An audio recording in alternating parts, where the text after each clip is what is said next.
वहां देवऋषि नारद ने रास्ता घेर लिया।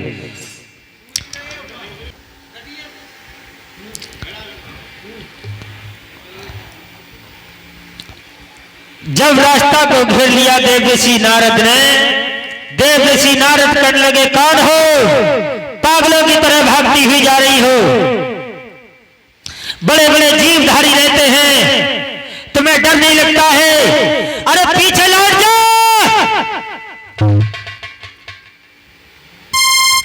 उसी समय महारानी खड़ी हो गई, कहने लगी, बाबा जी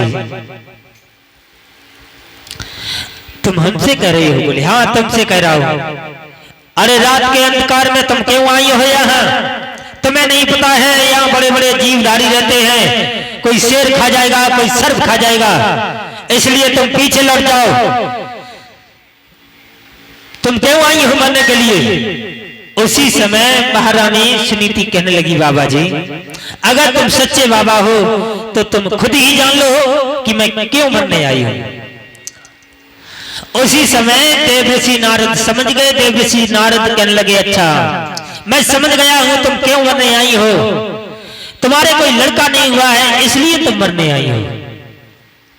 अब मर जाओगी तो क्या लड़का हो जाएगा?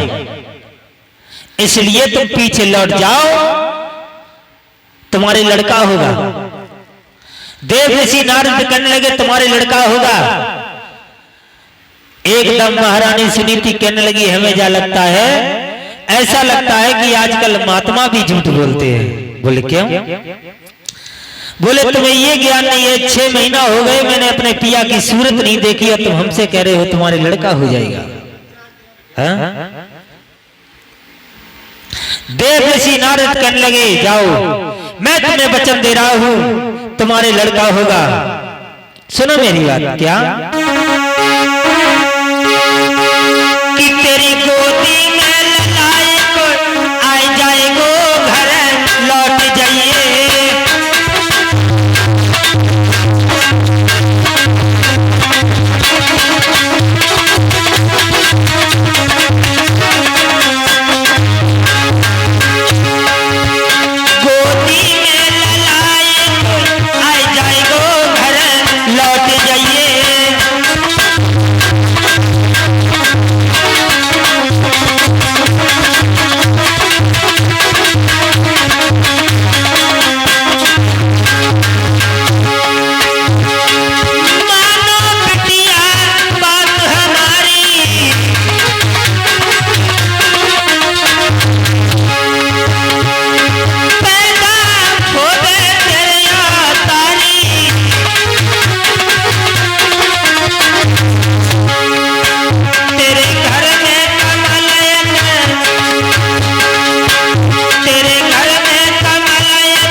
लगे लड़का होगा, और जब तक ये सूरज चांद रहेगा तब तक लोग तुम्हारे बच्चे का नाम लेंगे। जाओ, हम तुम्हें वचन दे रहे हैं कि मोर वचन चाहे पड़ जाए फीका, और संत वचन पत्थर की लीका।